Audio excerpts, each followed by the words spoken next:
Bam! The Emmrod. Well, it looks like an Emmrod. It even got a Emmrod logo on it, and it works like an Emmrod. If you were to take it out, you just push it in, twist it, and it comes off, right? And you look at it, you got this fitting, and once you line up with the fitting, got it in, right? Now there's a spring in here, just like the Emmrod, there's a spring in here, and if you push it in, then you can twist it, and it would push it right back out and lock in place, just like an Emmrod. Well, so it works like an Emmrod. You got the Emmrod logo on it, and it looks like Emmrod, but the problem is, it's not an Emmrod. And most likely, I'm stuck with it. Well, let me give you a closer look at this, right? So let's break it down and see if you could tell that it's not an Emmrod. So it came like this, right? With wrap, bubble wrap and stuff like that. It came with this. And so inside, you got an instruction part, and then you got your rod pole, and then you got the handle. And basically, that's what is being advertised. That's what is being advertised on the sales page. And then I got this by surprise, of course. And this is we gave you like a lure. So that was a surprise. I didn't expect that. And then they got this nice bag. So that's what came with it. And how can you tell so far? Can you tell that it's a counterfeit? So first, let's start with the tip, the rod tip. Now this is the rod tip, or the rod pole, we call it.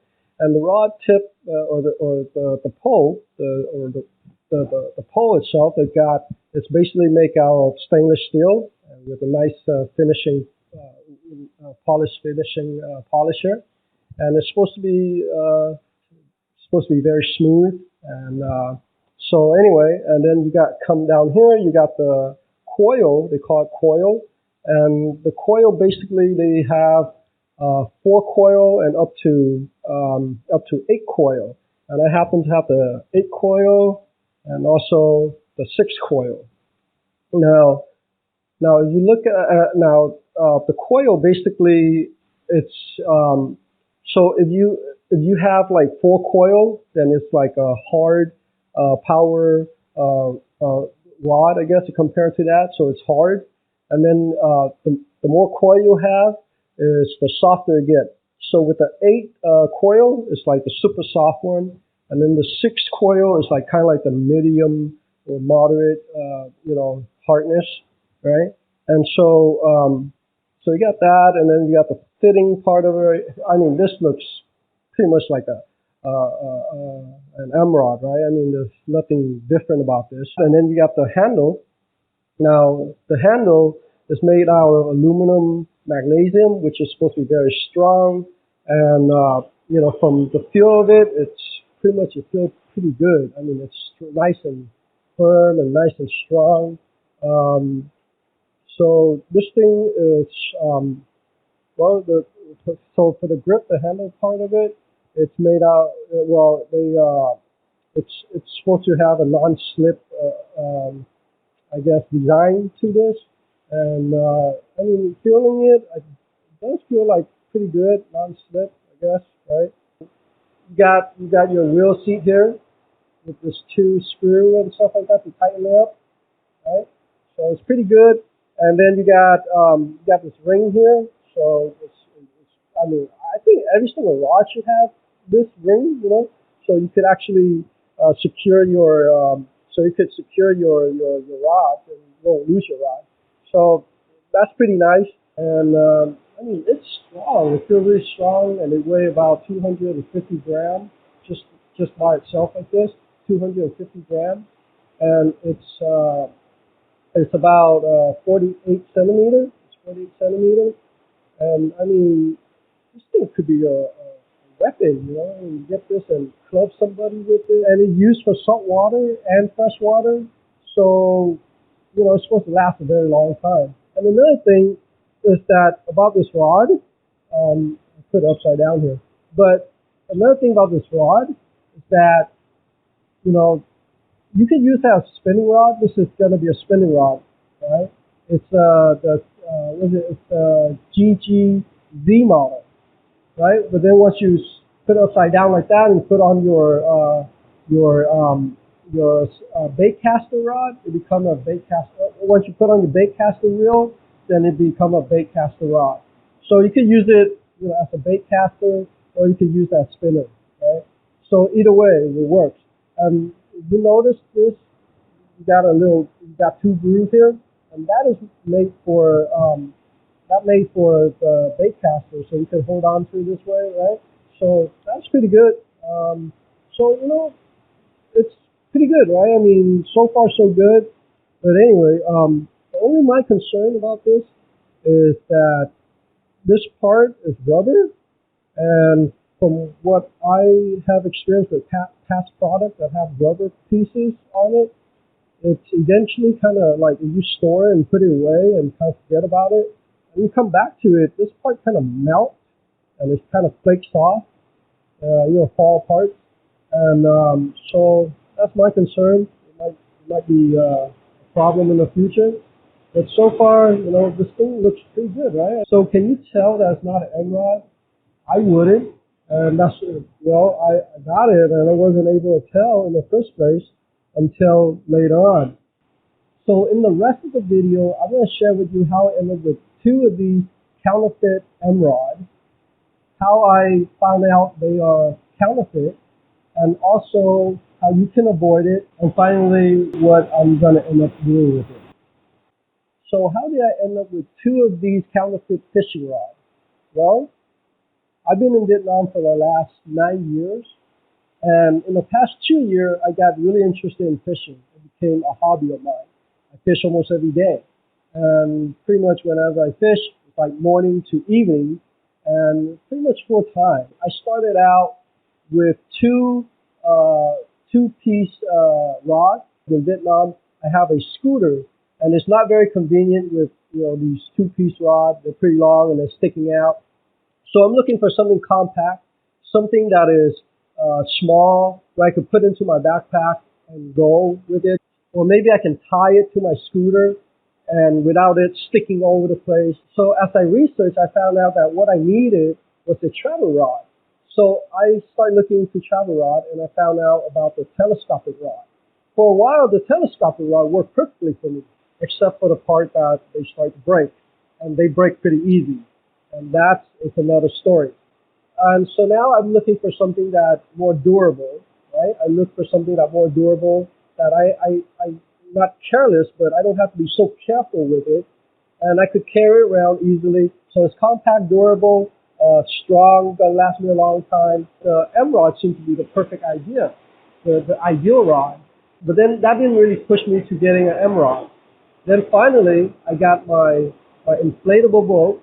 When I got my inflatable boat, I also have a canopy.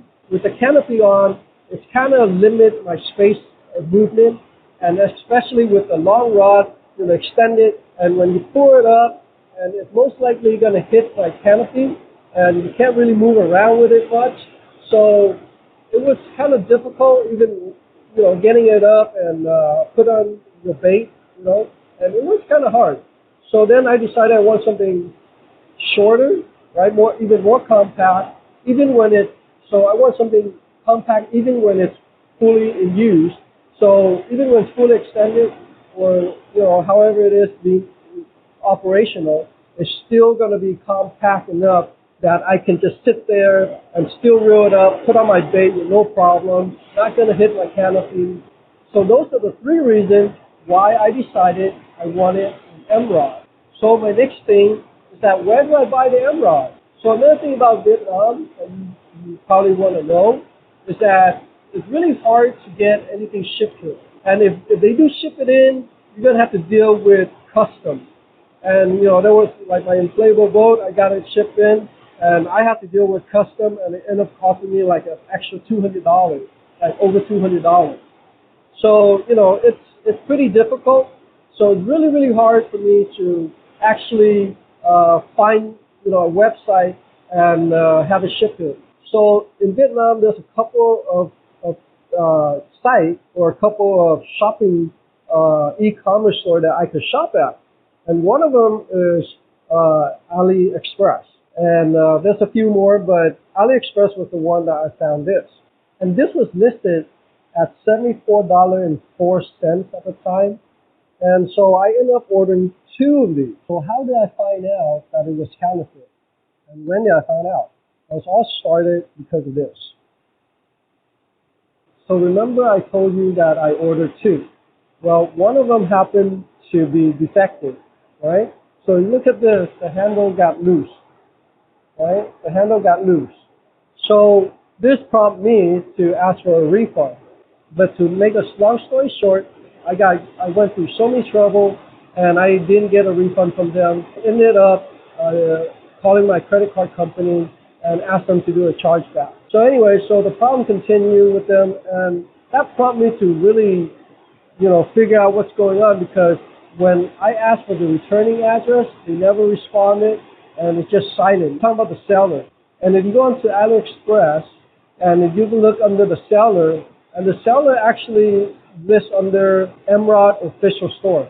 So it's listed as the Emmrod Official Store. That's another reason why I figure it might be a real Emmrod store. A lot of these fishing rods that I purchased in the past, a lot of them are like American company or Japanese company, and some of them are like manufactured in Japan, and some of them manufactured in China. So, it wasn't unusual that maybe they have a Chinese brand. That's what I'm thinking. Never get any kind of response to them. So I noticed that on this, they actually have their website on here. And their website is basically Emmrod.cn. It's a Chinese website. So you go there, it's actually a Chinese website. So then I thought, I remember I went on Emmrod.com, and I thought maybe it's a branch or so. So I went back onto Emmrod.com, just kind of look around and stuff like that. But when I got on it, I noticed that there was a warning that saying that there are counterfeit being sold on Amazon, and that's when it prompted me. Oh my gosh, maybe I got I didn't buy it on Amazon. I bought it from AliExpress. That could be even worse, right?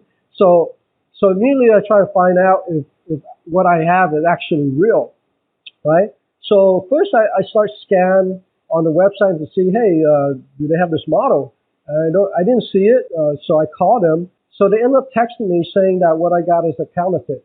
And I hope it doesn't happen to you. So let's recap so you know how to avoid this. First, look at the product model and go back to the Emmrod.com to see if they actually carry this model.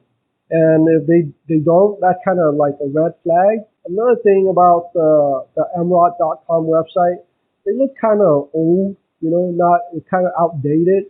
So I hope they update it in the future. It's one of the reasons why I thought, maybe they don't have new product on because they're too busy making sales and they don't have time to update the product on the website. And that's why I thought maybe that's why, it's not there. So I did look under their about page, and their about page they were saying they have like about 30 different models of the Emmrod. But the problem is you're on the website, you don't really see all 30. So that kind of lead me to thinking maybe they're not updating their website. So that's another reason why, I end up with this. So one red flag, they're not completely bulletproof. One red flag is to see that, hey, there's that model. Do they have it on their website? So if they don't, the next thing you want to do, you want to make sure that they are made in the U.S. because according to them, they make these Emmrod in Idaho, United States. So it's got to be made in the U.S., right? So if they're made from China, most likely you got a counterfeit. Right? That's just done. Once you figure that it's made from China, then you got a counterfeit. No need to do research. Now, if you're still unsure and you still don't know where it's made from or whatever, another thing that you can do is that you can look at where you bought it. So if you buy it, they either from their website, the Emmrod.com website, or they do have their dealer and distributor. So you could go to Emmrod.com and you could find out where are the dealers and distributors at. Now, another thing that you can do is you contact them directly. You can either contact them by phone number, they have the phone number listed on their website, or you can also use it through the contact form. So those are the 4 things you can do to avoid counterfeit or to check if you have a counterfeit. So where do I go from here? I'd probably end up stuck with this. There's no way I could get a return shipping address. And so I did file with my credit card company and try to get a refund. I don't know if I'm gonna get my money back. I think what they could have done instead, where they branded as their own, like their own name. I think that would have been better, right? I mean, that wouldn't throw people off like that. It would have been a better deal. Like for example, I know that there's a company called Wormy, and they have similar product like this. And the company called Wormy, you can check them out. WOR.MY. And they have pretty similar product. And with this company, maybe they should have done something like that, right? Have their own product. Because this is not on the Emmrod website. This is like a totally different design. Like, well, not a totally different design, it's the same concept but different design, right? So they could have done that, right? They could just call it something else with their own brand on it, and that would have done a lot better with me. That would I would be fine with that, and not so upset, right? Because now I'm thinking I got an Emmrod, but I don't. I got a counterfeit. So I probably end up stuck with this rod and use it. Of course, since I'm stuck with it, I'll probably use it and do some videos how I fish with it. And maybe even once this lockdown's over, I'll be out there doing some fishing and maybe do a video where we show how it works. Because with the regular fishing pole or the telescopic pole, I mean, we look at a tip, and then if the fish bite, we can tell, right, a different way. With this, I don't really know what's gonna happen. So maybe I'll do a video on that, and also maybe I'll end up buying the real Emmrod and maybe even the Wormy rod, so that way I could do a comparison and stuff like that. So if you're interested in those videos in the future, please subscribe to my channel. Anyway, thank you for watching and hanging in this long. So I'll see you next time.